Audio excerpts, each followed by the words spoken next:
안녕하세요. 자, 이번 시간에는 탈리 퍼플 설치 과정을 처음부터 끝까지 한번 같이 해볼 거예요. 특히 이런 설치가 처음이신 분들도 쉽게 따라오실 수 있도록 뭐랄까 학습 가이드처럼 만들었거든요. 그러니까 그냥 저 따라서 차근차근 오시면 됩니다. 본격적으로 시작하기 전에 우리가 뭘 만들게 될지 최종 목표부터 한번 보고 갈까요? 바로 이 화면입니다. 모든 설치를 마치고 나면 여러분의 컴퓨터에도 이렇게 멋진 칼리 퍼플 데스크톱이 딱 나타날 거예요. 지금부터 이 화면을 만들기까지의 여정 한번 같이 가보시죠. 오늘 우리가 거쳐갈 길은 크게 5단계입니다. 준비부터 시작해서 네트워크 설정, 조금 복잡하게 들릴 수도 있는 디스크 파티션, 그리고 진짜 소프트웨어 설치, 마지막으로 마무리 설정까지 이 순서대로 하나씩 명확하게 짚어드릴게요. 좋습니다. 그럼 바로 첫 번째 단계 준비 및 시작으로 들어가 보죠. 여기서는 가상 환경에서 초기 설정을 하는 부분을 다룰 겁니다. 제일 먼저 할 일은 가상머신의 자원을 나눠주는 거예요. 메모리나 프로세서 같은 것들이죠. 시스템이 버벅대지 않고 잘 돌아가려면 이게 꽤 중요하거든요. 자, 설정이 끝나면 보시는 것처럼 여러 설치 옵션이 나오는데 우리는 복잡한 거 말고 사용자 친화작은 그래픽 설치, 그래피컬 인스톨 이걸로 갈 겁니다. 자, 이제 아주 간단한 초기 설정이에요. 화면에 보이는 대로 설치 과정에서 쓸 언어, 그리고 내 위치, 키보드 종류 같은 것들을 차례대로 선택만 해주면 끝! 이 설정들은 나중에 언제든지 바꿀 수 있으니까요. 너무 고민하지 말고 편하게 선택하고 넘어가세요. 오케이, 두 번째 단계로 넘어왔습니다. 이제 시스템이 인터넷 세상과 소통하고 또 우리가 직접 사용할 계정을 만드는 아주 중요한 과정이죠. 시스템이 네트워크에 딱 연결되면 다른 컴퓨터들이랑 구별할 수 있는 이름이 필요하겠죠? 그걸 바로 호스트 이름이라고 불러요. 우리는 간단하게 칼리라고 지어줄게요. 근데 이 호스트 이름이 정확히 뭘 의미하는 건지 바로 다음 화면에서 확실히 짚고 넘어가죠. 자, 호스트 이름이 뭐냐고요? 아주 쉬워요. 네트워크를 하나의 큰 동네라고 생각해 보세요.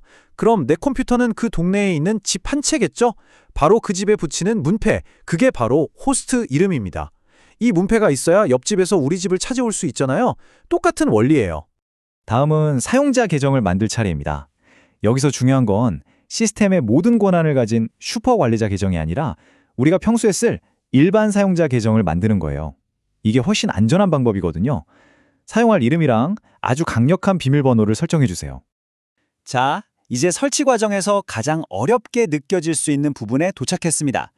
하지만 걱정은 마세요. 복잡해 보이는 용어들 제가 하나씩 다 풀어서 설명해 드릴 거니까요. 본격적으로 들어가기 전에 질문 하나 던져볼게요. 디스크 파티셔닝이라는 말 들어보셨나요? 도대체 이게 뭐고 왜 운영체제를 설치할 때마다 이 과정을 꼭 거쳐야만 하는 걸까요? 화면을 보시면 설치 프로그램이 디스크를 어떻게 나눌지 여러 가지 방법을 제안하고 있죠. 특히 저기 LVM이라는 낯선 용어가 눈에 띄네요. 지금부터 파티션이 무언지 그리고 LVM이 뭔지 이 핵심 개념 두 개를 확실하게 정리하고 가겠습니다. 먼저 파티션. 이건 그냥 하드드라이브라는 아주 큰 땅을 여러 개의 방으로 나눈다고 생각하시면 돼요. 왜 방을 나누냐고요? 그래야 옷은 옷방에, 책은 서재에 정리하는 것처럼 파일들을 체계적으로 관리할 수 있고 이게 결국 시스템 성능이나 보안에도 좋은 영향을 주거든요. 그럼 LVM은 뭘까요? 방금 설명드린 방 나누기의 업그레이드 버전이라고 할 수 있어요. LVM을 쓰면 마치 집 전체를 부수고 다시 짓지 않아도 필요할 때 서재를 넓히거나 옷방을 줄이는 것처럼 파티션 크기를 아주 자유롭게 조절할 수 있게 됩니다. 훨씬 유연하죠? 우리가 직접 하기엔 복잡하니까 설치 프로그램의 자동 기능을 한번 써볼게요. 그러면 보통 보시는 것처럼 결과가 나옵니다. 커다란 엑스트4라는 방 하나랑 스왑이라는 작은 방 하나, 이렇게 보통 두 개로 나뉘는데 이 두 녀석의 정체도 바로 알아보죠. 자, 마지막 용어 정리입니다.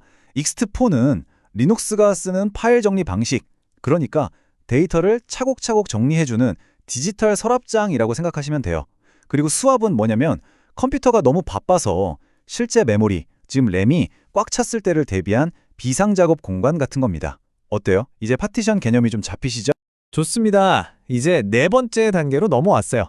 지금까지 잘 닦아놓은 디스크 위에다가 드디어 운영체제랑 여러 도구들을 실제로 설치하는 가장 핵심적인 과정입니다. 이 화면은 일종의 쇼핑 목록 같은 거예요. 어떤 소프트웨어를 설치할지 고르는 거죠.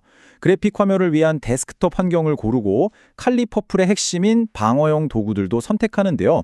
여기서 진짜 재밌는 점은 이 도구들이 NIST, 사이버 보안 플레이목이라는 기준에 맞춰서 딱딱 분류되어 있다는 거예요. 니스트 CSF의 5가지 기능이라는 게 바로 이겁니다.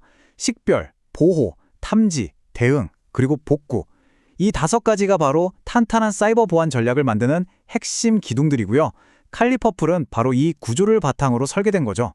소프트웨어 설치가 거의 끝나갈 때쯤 마지막으로 그룹 부트로더라는 걸 설치해야 합니다. 이게 없으면 컴퓨터가 부팅을 못할 정도로 아주 중요한 녀석이거든요. 도대체 이게 뭔지 다음 화면에서 명확하게 짚어드릴게요. 부트로더, 우리가 설치하는 건 그룹이라는 종류인데요. 컴퓨터 전원 버튼을 딱 눌렀을 때 가장 먼저 실행되는 프로그램이에요. 이 녀석의 임무는 단 하나, 우리가 방금 설치한 칼리 리눅스 운영체제를 잠에서 깨워서 메모리로 불러오는 겁니다. 이게 없으면 운영체제는 아예 시작도 못하는 거죠. 와, 축하합니다. 드디어 길고 길었던 주요 설치 과정이 모두 끝났습니다. 이제 정말 마지막으로 설치 후에 해야 할 몇 가지 간단한 작업들만 같이 살펴보면 끝나요. 자, 새로 설치된 칼리 퍼플로 부팅하면 제일 먼저 인터넷이 잘 되는지부터 확인하고 만약 안 되면 네트워크 설정을 좀 만져줘야 해요. 그런 다음엔 이 검은 화면, 터미널을 열어서 apt install 같은 명령어로 내가 필요한 다른 도구들을 설치하면서 시스템을 나만의 것으로 만들어가는 거죠. 자, 이렇게 여러분은 아직 강력한 방호 보안 운영체제를 여러분의 손으로 직접 설치하는데 성공했습니다. 이제 모든 건 여러분에게 달렸어요. 이 멋진 도구를 가지고 가장 먼저 무엇을 탐험하고 또 무엇을 배워보고 싶으신가요? 여러분의 진짜 여정은 바로 지금부터 시작입니다.